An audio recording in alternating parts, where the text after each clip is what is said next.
ओम नमः। जय बोलो अहिंसा परमो धर्म की। परम पूज्य आचार्य गुरुवर श्री विद्यासागर जी महाराज की। परम पूज्य गुरुवर प्रमाण सागर जी महाराज की। आज का दिन हम सब के लिए,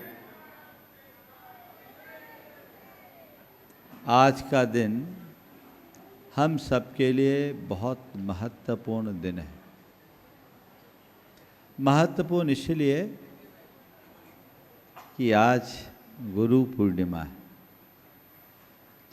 और गुरु पूर्णिमा क्यों हो गई? पूर्णिमा तो हर माह में आती है, पर गुरु पूर्णिमा एक ही है। हम सबको कथा पता है कि इंद्रभूति गौतम आज ही की तिथि में भगवान महावीर की शरण में आकर श्रद्धावनत हुए, वो गुरु को प्राप्त किए और हमें भी गुरु की उपलब्धि हो गई। गुरु की महिमा किसी से अनजानी नहीं है। मैं इस विषय में ज़्यादा कुछ नहीं कहूँगा। आप लोग रोज़ बोलते हो गुरु की महिमा वर्णी न जाए, गुरु नाम जपो मन बचन काए। गुरु की महिमा हर कोई जानते हैं। गुरु भक्ति भी सभी लोग करते हैं।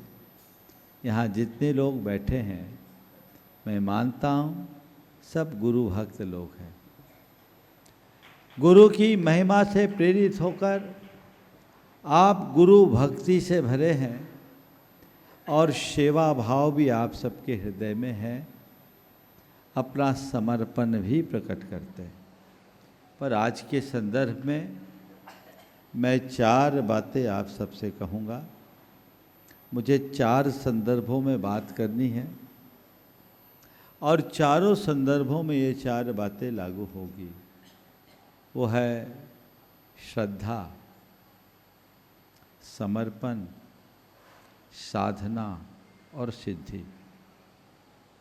श्रद्धा जीवन का सबसे महत्वपूर्ण तत्व है। आप गुरु को मानते हो, धर्म को मानते हो, अपने अंदर उतर कर देखो कि मेरे हृदय में गुरु के प्रति श्रद्धा है या नहीं। श्रद्धा का मतलब केवल एक भावनात्मक जुड़ाव नहीं। श्रद्धा का मतलब एक ऐसा आंतरिक विश्वास जो अंधेरे में भी रास्ता दिखाते।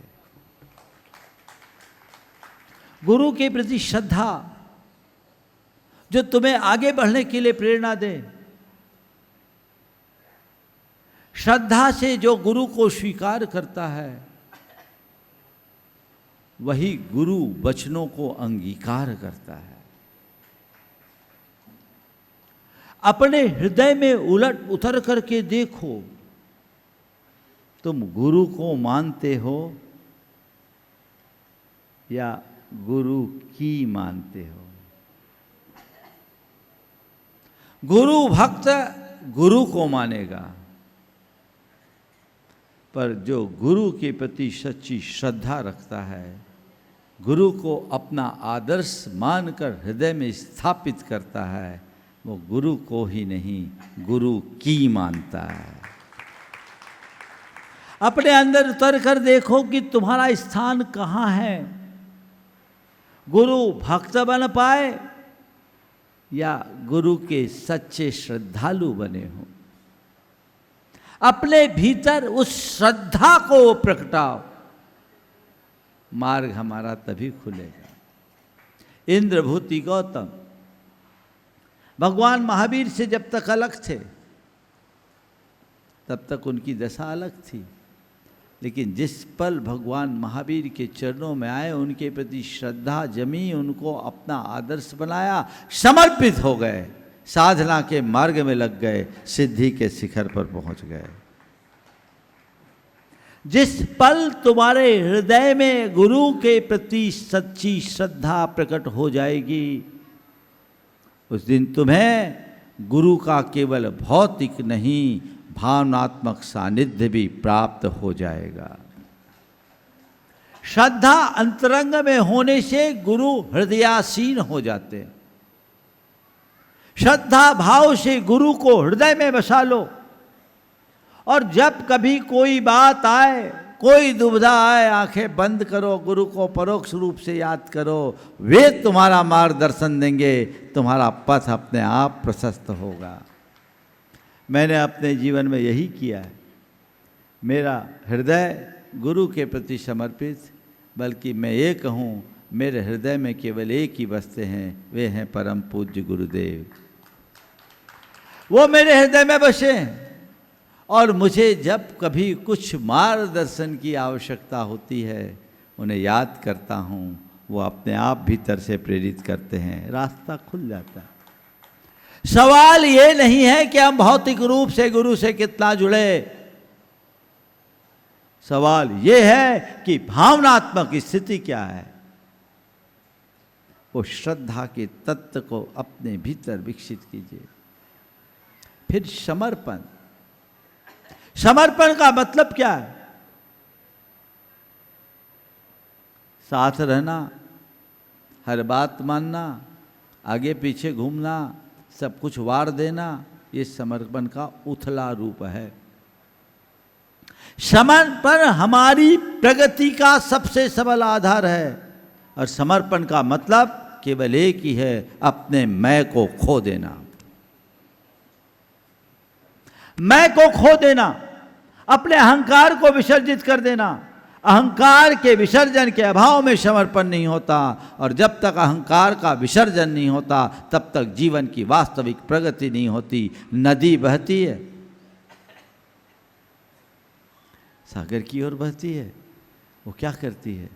नदी बहती है, अपना अस्तित्व खोकर सागर में समर्पित हो जाती है। क्षुद्र नदी विशाल सागर का रूप धारण कर लेती है। समर्पण मैं की भाषा से मुक्त करता है। समर्पण बंधन नहीं, स्वयं को मुक्त बनाने की प्रक्रिया है। गुरु को आदर्श बनाकर उनके आदर्शों को आत्मसात करते हुए चलना, और अपने अहंकार को समाप्त कर देना, अहंकार से मुक्त होकर के जीवन जीना, ये समर्पण का वास्तविक रूप है जो जीवन में आगे बढ़ता है। बंधुओं, श्रद्धा की भूमि पर समर्पण का बीज बो। श्रद्धा भूमि है और समर्पण बीज है। उस बीज में हम साधना का सिंचन दें। केवल समर्पण से काम नहीं चलेगा, साधना है। साधना भीतर की शुद्धि का मार्ग देती। सतत साधना करो।